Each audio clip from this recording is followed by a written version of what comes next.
Hi, and welcome to Formation, a weekly conversation for followers of Jesus. I am Kara Watts, and I am here with colleagues. Renee Hoke. Shannon Moore. And we are here to talk about our second week of what we're doing in Peaceworks, our UCC Kids Adventure Camp and Mission VBS, formerly known as Vacation Bible School. And so last week we talked about Aloha and Ubuntu, and we looked at the story of the Great Banquet. And this week we are going to talk about Shalom. And all of this relates to how do we help children understand what peace looks like. And I love that the words that Peaceworks uses are from around the world. Right. And helping kids recognize other cultures, other languages, Right. but that can all share in these concepts of making peace. Right. And particularly like we saw with Aloha, that it's hello, goodbye, it's love, it's all of that. We see the same thing with Shalom. Right. As being this word for hello and goodbye and peace and, just all encompassing the sense of peace to someone. And so I think it's an important way for us to help kids recognize that even with one word, they can say a lot. And I wish we had a word like that. That would be nice. We can use these words, but we really don't have anything within our language that is as specific. Part of the explanation in this curriculum that you're working with says that shalom is about being whole and complete. Yes. That's profound, isn't it? It is profound. And it's such an important part of the scripture that we are using on that day, because it is a story of family conflict, of siblings who have trouble, of families, parents who are caught in the middle, and a really painful long-term conflict that happens, and the reconciliation that is possible but doesn't always happen to make us whole and to meet that idea of shalom. This story today could be prime time series Absolutely. that everybody would be glued to. It really could be. It's a fascinating story. And so we're talking about the story of Jacob and Esau, and we find it in Genesis chapter 27. And it is, we know Isaac and Rebekah as the parents of these twins. And this is the story of how all of this conflict begins and plays out. So Renee, if you'll start us off in verses 1 through 4, please. Chapter 27 of Genesis. When Isaac was old and his eyes were dim so that he could not see, he called his elder son Esau and said to him, "My son." And Esau answered, "Here I am." And he said, "See, I'm old. I do not know the day of my death. Now then, take your weapons, your quiver and your bow, and go out to the field and hunt game for me. Then prepare for me savory food such as I like, and bring it to me to eat, so that I may bless you before I die." And we know that blessing is an important part of giving the birthright to Esau, which would mean that he would be an inheritor of twice the estate and all that encompassed at the time. But that's not the end of the story. Right. And we also know that Jacob and Esau have been in competition since they were in the womb. Yes. Even there's the story of in the womb pulling on the heel. Jacob came out second, but he was holding on to Esau's heel. Tightly. Yeah. And it's interesting, those stories, I mean, Jacob and Esau would not have known those stories unless they were told those stories. Yep. And so I think that's a really interesting part, that the conflict story began before they could even tell their own stories. So Indeed. Let's see what happens next. So I'm going to consolidate these next several verses from there through 17. But Rebekah was listening. The mother was listening as this conversation with Isaac and Esau was happening. So then she calls Jacob, her favorite, and says to him, "Look, I overheard your father say, go get some game and prepare it the way I like it." She said, "So here's what I want you to do. Listen carefully. Verse 9, go out to the flock and bring me 2 choice young goats so I can prepare some tasty food for your father just the way he likes it. Then take it to your father to eat so that he may give you his blessing before he dies. And then Jacob says to her, well, Esau's really hairy and I'm a smooth man. He's going to know that I'm not Esau. And she says, well, you just do what I say. Go get the stuff and just do what I say. So in verse 14, he went out and got them and brought them to his mother. She prepared some tasty food just the way his father liked it. Then Rebekah took the best clothes of Esau, the older son, which she had in the house, and put them on the younger son. She also covered his hands and the smooth part of his neck with the goat skins. Then she handed to her son Jacob the tasty food and the bread she had made. Esau must have been really hairy. That's all I can think. If it compares with a goat, Goat skin. the goat boy. You know, this is one of those stories that stands out to me that I heard as a child. Yep. And I have always remembered the story. I think it's because of the image of this person Of being him in a costume almost, deceiving his dad. and that the mom was And that she was in cahoots. she was just, if this is, if anything happens, let it be on me. Like, this is how it needs to be. Yeah, I think, she says that. If it Yeah. goes wrong, let the curse fall on me. yeah, and I guess I don't know. It's hard to imagine. I mean, again, they were the same age because they were twins. But it's hard. It's really hard to imagine how different they must have been that Rebekah felt so compelled that Jacob needed to have the birthright. The blessing. Yes, there was some blessing that needed to happen there. And so, And it probably was just for a flock of goats. It probably wasn't, right? Because they were fairly nomadic on the Right, move. It right. wasn't. But so are we going to forgive Jacob for just being manipulated by his mom? How do you feel about that? He went along, but this was her plot. This was her doing. She set him up. Well, it's family dynamics are so interesting, and children, as they read this story, I think are going to pick up on that, especially if they have siblings. And sibling rivalry is a very real thing, and it's hard enough to navigate as it is without parental interference. But we clearly have Isaac, who is bound and determined to bless Esau because He's just following the practice, though. right, because he's the oldest. Right. And I don't know, maybe there's some, I'm not making excuses for Rebekah, but she certainly had a reason to want to bypass Esau for this honor. And she was willing to go to great lengths to do it. So I don't know. That's rough. yeah. And it certainly sets up the conflict that Yes. that will continue. So here's And what the happens. shocking closing scene.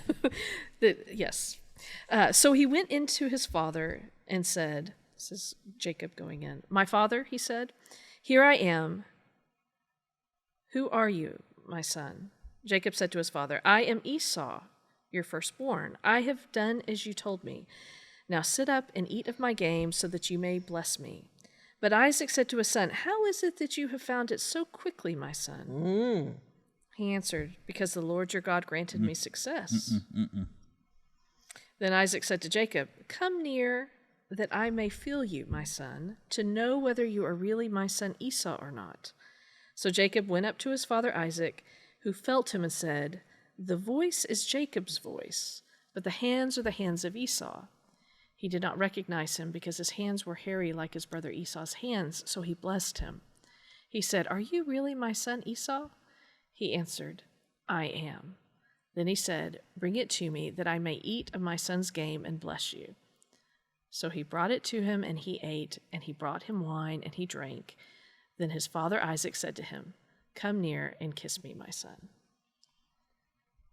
This is what we call a passel of lies. and bad ones. It just keeps And going. I think Isaac knew something was up. he totally did. I think he was And very kept suspicious. asking over and over, the voice isn't right, there's something wrong, are you sure? And then Jacob Jacob goes so had far to as to lie. say, God is the one, the God that you worship is the one who gave me success and find, I don't care for that. He was in deep at that point. Yeah, I, as just watching Isaac, I mean, he gave every opportunity for his son to say, I can't go through with this. But Rebecca had all the bases covered. Yeah. The hair on the hands, the smell of the cloak, the food the way he liked it. So the plan works. The plan is worked. successful. It's not canceled because of lies and treachery. Sure enough, the son who wasn't entitled to the heritage gets it, right? Right. I think I would have tried to not speak. Are you Take a bite of the food and go, But then if he said straight out, "Are you really Esau?" I couldn't do it. Yep. I mean, what a conflict that's set up. I mean, even between What an interesting Rebecca. story Yes. as we're learning about our matriarchs and patriarchs of faith, all of the treachery and deceit, and oh my gosh, yeah. just I mean, Rebecca and Isaac were both. And Jacob were both wrong yes, to do yes. this. This was wrong. It was wrong all the way around. Completely wrong. And as you might imagine, Esau gets a little upset, fury, in fact, and they separate, and this conflict continues. Well, Jacob has to run away because he's Right. afraid for his life. Right. So Rebecca sends him to stay with her brother, Laban. More conflict. Right. Read Genesis. Read this story in Genesis if you don't know it already. It's very interesting because the trickster gets tricked Yep. by his uncle and gets tricked into marrying a woman he didn't want to marry. Who In was exchange- disguised. Who was disguised. Yep. See? Yeah. Who was veiled, and he didn't know it What was goes her. around comes around. Yep. This was certainly an exercise in that. And then Jacob decides he wants to come back home eventually, but he knows, he's heard that Esau is wanting to see him and is out with a big band of folks, and he's scared, and he gets all of his affairs in order. And we skip over to chapter 33, and they meet, and Jacob has spent the night in despair. He wrestles with a being that's either God or an angel, or we don't know exactly, but it's some otherworldly, being, and in his wrestling, and gets injured on the hip. That's a very famous story. And then the next day he meets Esau, and Esau's fine. Esau has done the work of forgiveness without him. The curriculum that you selected says, and this really stood out to me, forgiveness did not require Jacob's participation, but reconciliation would. Right. And so Esau wanted them to travel together and to, let's go on this journey together. And Jacob says, well, I would, but I got to take care of these kids and these baby sheep, and so you go ahead and I'll catch up with you. And then he goes another way. Yeah. So Jacob is unwilling to participate truly in the reconciliation with his brother, which then leads to generations of animosity between the descendants of Esau and the descendants of Jacob. Mm-hmm. Yeah. No shalom at all. No shalom. And yet I think Esau experienced or wanted to share that with his brother. Well, maybe it just demonstrates, I think, maybe that it is harder to reach that stage of reconciliation if perhaps you're the one who set things off balance. That's true. You're a little handicapped by that, perhaps, when it comes to, okay, now let's just wipe the slate clean. Mm-hmm. Jacob couldn't do that. Yeah, couldn't let go. The other thing that's interesting to me is that as important as that blessing was in that family unit, it was the thing that that Esau was fine without it.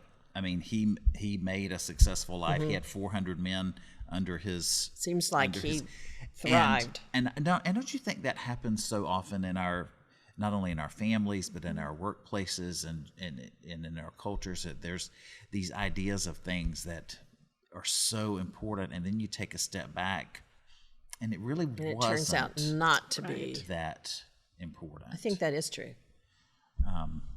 And there's a power and a freedom in learning to recognize that and to say, you know what, I've been held captive by this idea or by this possession or whatever for all of these years, and it wasn't what I thought it was. Either you get it and it wasn't what you thought it was, or you don't get it and it wasn't what you thought it was. And I think that happened to both of these fellas in this story.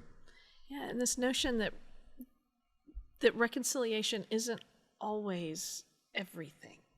I mean, it is a part, and it can bring us a step forward, but there's always more reconciling to do. There's always more. Constant. It's a Yes. process. Yeah, it's Not not a like we one-time. worked this out and now we're good. You work that out, but there's still so much involved in it, and I think we see that everywhere now. Well, it's just like our faith. Right. I mean, there are some folks, I think, who see faith as a one-time, I got saved and now I'm good to go. Whereas if we view our faith as a process and know that there's always something more to learn, more ways to connect with God and our siblings in Christ, that it's not a one-time thing. It takes work, and you grow and you learn, and reconciliation is the same way. Shalom is not just a word, it's a way of life. Right.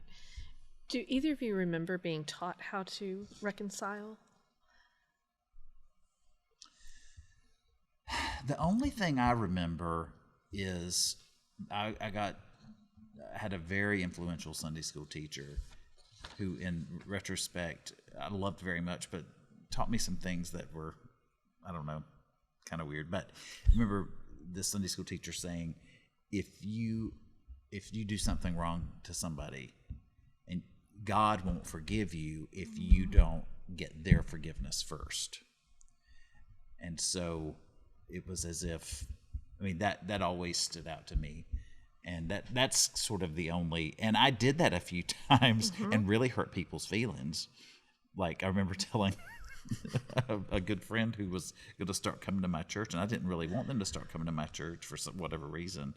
And then I told them, I didn't really want you to come to my church, but I'm glad that you're here, but, forgive me. Well, they got really mad.